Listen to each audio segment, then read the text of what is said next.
Hello दोस्तों, welcome to my channel point of class. जैसे कि आप सभी को पता ही है कि हम आपके लिए टॉपिक लेकर आते रहते हैं साइको से रिलेटेड। तो आज आपके लिए टॉपिक लाए हैं बुद्धि का स्वरूप, विशेषताएं और सिद्धांत।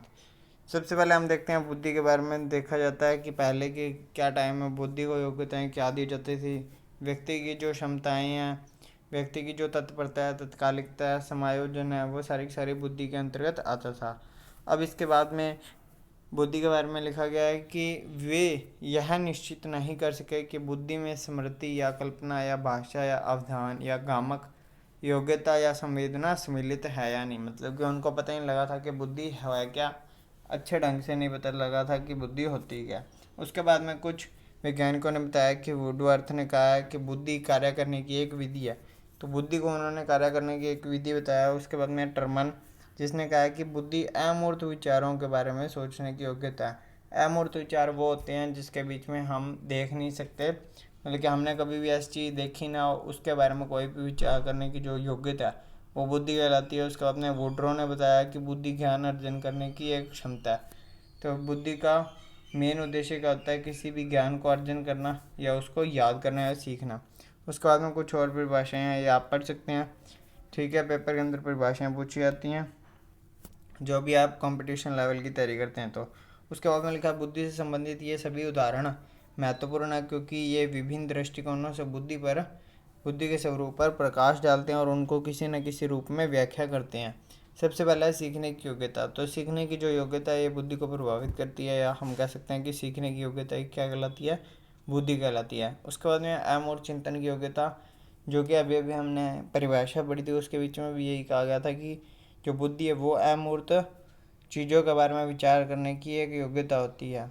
ठीक है, उसके बाद में समस्या का समाधान करने की योग्यता, तो बुद्धि के द्वारा समस्या का समाधान भी किया जा सकता है।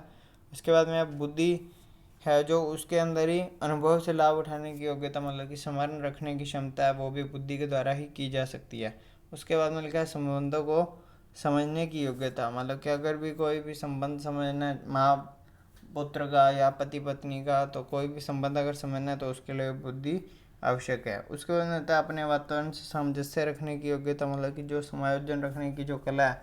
अगर आपके बुद्धि के अंदर कोई ना कोई डाटा फीड होता रहेगा, किस तरह से लोगों के साथ रहना है, उठना बैठना है, वो सारी की सारी चीज़ों से आप समायोजन बना सकते हैं।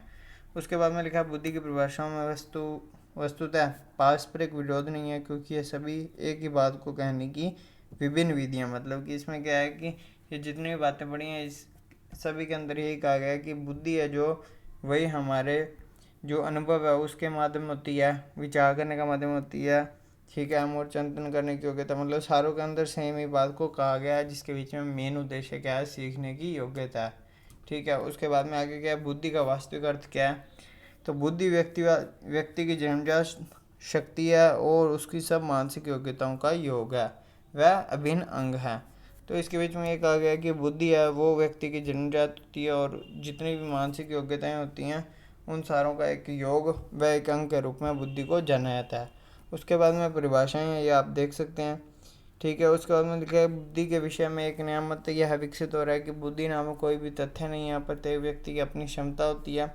किसी कार्य करने किसी कार्य को करने की क्षमता क्षमता की भिन्नता ही विभेद करती है, और एक व्यक्ति एक क्षेत्र में अपनी योग्यता व क्षमता का लाभ उठाता है तथा दूसरा व्यक्ति दूसरे क्षेत्र में लाभ उठाता है। मतलब कि बुद्धि है वह सभी की अलग अलग होती है और उसी तरह से वो लाभ उठाते हैं। उसके बाद में बुद्धि व योग्यता, जिसमें कठिनाई, जटिलता, अमूर्तता, मितव्ययिता, उद्देश्य के प्रति अनुकूलता, ये सारी की सारी चीज़ें या विशेषताएं इसके बीच में शामिल होती है।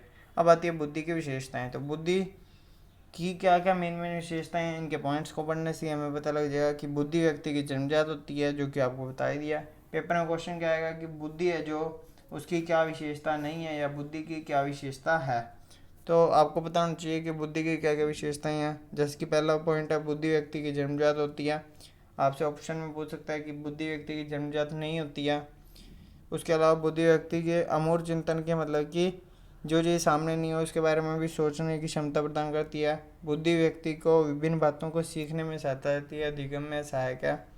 बुद्धि व्यक्ति को अपने गत अनुभवों से लाभ उठाने की क्षमता देती है, मतलब कि कोई भी चीज़ अगर आपने अनुभव उसका प्राप्त किया तो उससे भी आप लाभ उठा सकते हैं, उसके बारे में बताती है।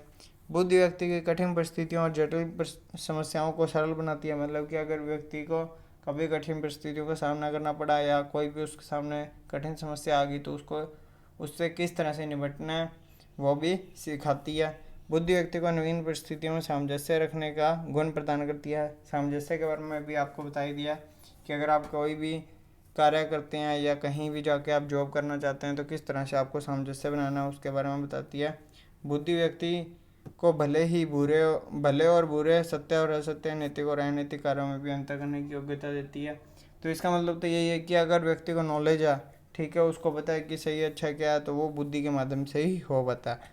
अब बुद्धि पर किस किस का प्रभाव पड़ता है? वंशानुक्रम का भी पड़ता है और वातावरण का भी पड़ता है। तो किस तरह से पड़ता है मैं आपको बताता हूँ। वंशानुक्रम का इस तरह से पड़ता है जैसे आपके जो माता पिता है, अगर उनकी बुद्धि लब्धि बहुत ही ज़्यादा है, अगर वो साइंटिस्ट हैं तो उनका बच्चा भी ज़्यादातर क्या होता है कि साइंटिस्ट होने के ही झांस रहते हैं, तो उनके भी गुण आते हैं कुछ ना कुछ। और वातावरण का इस तरह से प्रभाव पड़ता है, अगर आप बालक को किसी भी परिस्थिति में रखते हैं, किसी भी जैसा भी उसको वातावरण प्रदान करते हैं, वैसे ही उसकी बुद्धि का विकास होता है।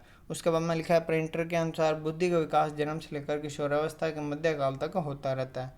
तो ये तो नॉर्मल सी बात है। उसके बाद में लिखा है कि लिंग भेद के कारण बालकों और बालिकाओं में ही बुद्धि में बहुत ही कम अंतर होता है। मतलब कि माना जाता है कि लड़के और लड़कियों की बुद्धि लगभग समान होती है, कम ही अंतर होता है। उसके बाद में बुद्धि के प्रकार बांटे गए हैं, तो आपको ये मेन क्या याद करना है वो मैं आपको बता देता हूँ कि कौन सा व्यक्ति है और उसने बुद्धि को कितने भागों में बांटा है। सबसे पहला गैरेट, तो गैरेट ने 3 भागों में बांटा।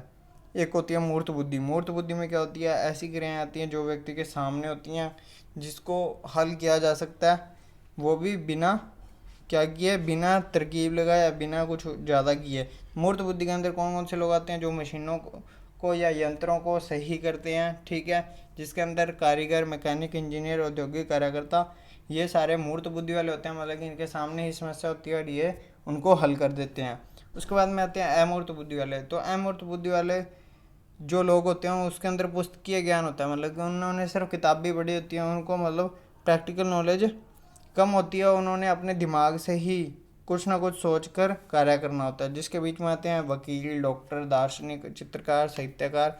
तो इनको पहले से कल्पना करनी होती है और ऐसी चीज़ के बारे में सोचना होता है जो चीज़ इन्होंने देखी नहीं। उसके बाद में आता है सामाजिक बुद्धि। तो सामाजिक बुद्धि क्या होता है? जो समाज में रहकर मानव के साथ संबंध हो गया, किस तरह से लोगों के साथ रहना है, व्यवहार करना। उसके बीच में कौन कौन से लोग आते हैं? जो मंत्री हो गए, व्यवसायी हो गए, कूटनीतिज्ञ हो गए, सामाजिक कार्यकर्ता हो गए। तो ये सारे के सारे सामाजिक बुद्धि के अंदर आते हैं।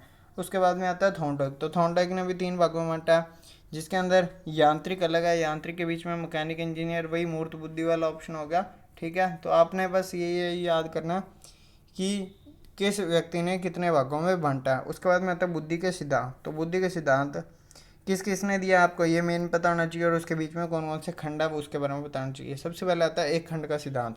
एक खंड का सिद्धांत को आप किस तरह से याद करेंगे? एक खंड का बीने, ठीक है। एक खंड का जो सिद्धांत है वो किसने दिया? बीने और टर्मन ने, ठीक है।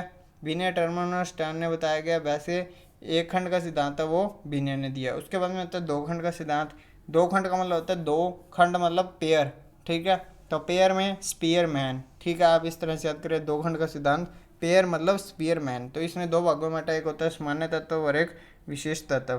तो इसके अंदर और भी डिटेल से लिखा हुआ है, सामान्य तत्व क्या होते हैं, विशेष तत्व क्या होते हैं, वो आप पढ़ सकते हैं।